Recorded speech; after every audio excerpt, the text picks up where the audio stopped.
नमस्ते। आज मैं आपको एक कहानी सुनाती हूँ। समय ना बर्बाद करते हुए कहानी शुरू करते हैं।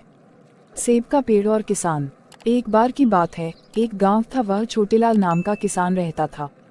किसान को प्यार से छोटू नाम से संबोधित करते थे। छोटू के पास एक बड़ा सा बगीचा था जिसमें एक पुराना विशाल आम का पेड़ और अन्य पौधे, पेड़ और सुंदर फूल थे।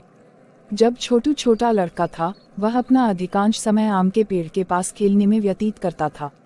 उन दिनों आम के पेड़ ने उसे सबसे अच्छे आम लगते थे। हालांकि जैसे जैसे समय बीतता गया, आम का पेड़ बूढ़ा हो गया और फल लगना कम हो गए। मगर इस साल सूखा पड़ा था और पैसे की तंगी होने लगी। तब छोटू ने सोचा कि मैं इस साल आम का पेड़ काट देता हूँ, क्योंकि अब आम के पेड़ से आम ना के बराबर मिलते हैं। उसने फैसला किया कि इस साल ये पेड़ की लकड़ियाँ बेचकर गुजरान चलाऊंगा। इसलिए उसने पेड़ को लकड़ियों के लिए काटने का फैसला कर लिया, क्योंकि आम का पेड़ से हवन की लकड़ियाँ मिलती है और अच्छे दाम आसानी से मिलेंगे।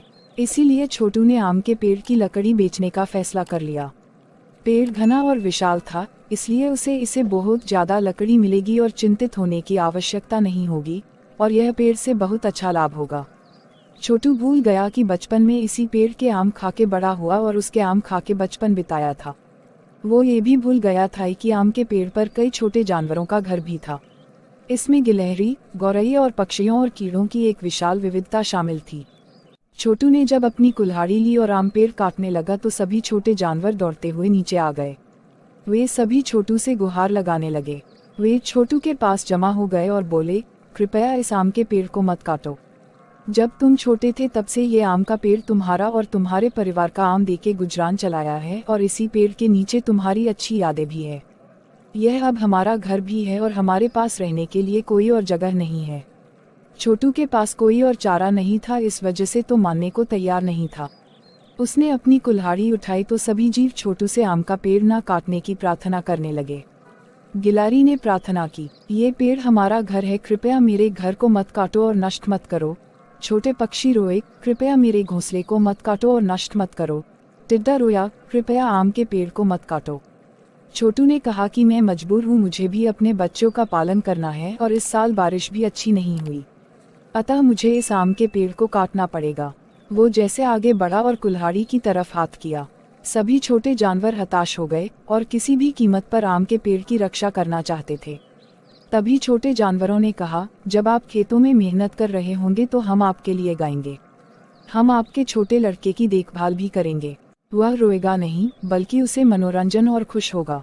आप हमारे गीतों को पसंद करेंगे और महसूस नहीं करेंगे थका हुआ। हालांकि मदद के लिए उनकी पुकार बहरे कानों पर पड़ी। उनके सभी अनुरोधों के बावजूद छोटू पेड़ को काटना चाहता था। अचानक उसने कुछ चमकदार देखा। कहीं से बहुत मधुमक्खियां आ पहुंची और मधुमक्खियों में कहा कि हमारा छत्ता ऊपर है, तुम वह ले लो, आपका यह साल कट जाएगा, क्योंकि हम और अभी शहद बन के आपको देंगे। निरीक्षण करने पर उन्होंने महसूस किया कि यह एक बहुत बड़ा मधुमक्खी का छत्ता है जो शहद से भरा हुआ है। उसने थोड़ा सा लिया और अपने मुंह में डाल लिया। शहद के स्वाद बहुत ही स्वादिष्ट था। चखते ही छोटू के तुमको मन को जगा दिया। अचानक उनके बचपन की यादें दौड़ती हुई लौट आईं। शहद का स्वाद इतना अच्छा था कि वह और चाहता था। यह उसके लिए खुशी की बात थी। वह मुस्कुराया और कहा, यह अद्भुत स्वाद है। छोटू के रवैये में बदलाव को महसूस करते हुए छोटे जानवर एक स्वर में बोले, शुक्रिया मधुमक्खी जी। मधुमक्खी ने छोटू से कहा, मैं तुम्हें हमेशा मीठा शहद दूंगी।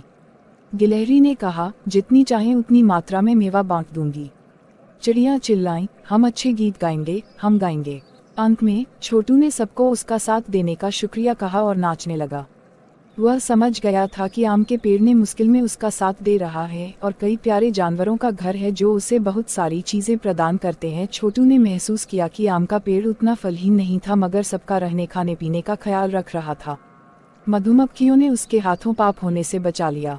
उसने छोटे जीवों से कहा, मैं वादा करता हूँ कि मैं इस पेड़ को कभी नहीं काटूंगा।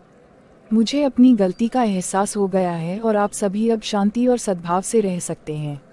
नन्हे जीवों ने मधुमक्खी का तहे दिल से शुक्रिया अदा किया। यदि छोटू को छत्ता न मिला होता तो वे अब तक बेघर हो चुके होते। पुराने आम के पेड़ में खुशी खुशी रहने लगे। अगले साल पेड़ पर बहुत आम आए और खेती से भी खूब आमदनी हुई। किसी ने सच ही कहा है, सबका साथ सबका विकास। तो बच्चों, ये किसने कहा है, ये कमेंट में जरूर बताना। और ये भी बताना कि ये कहानी आपको कैसी लगी।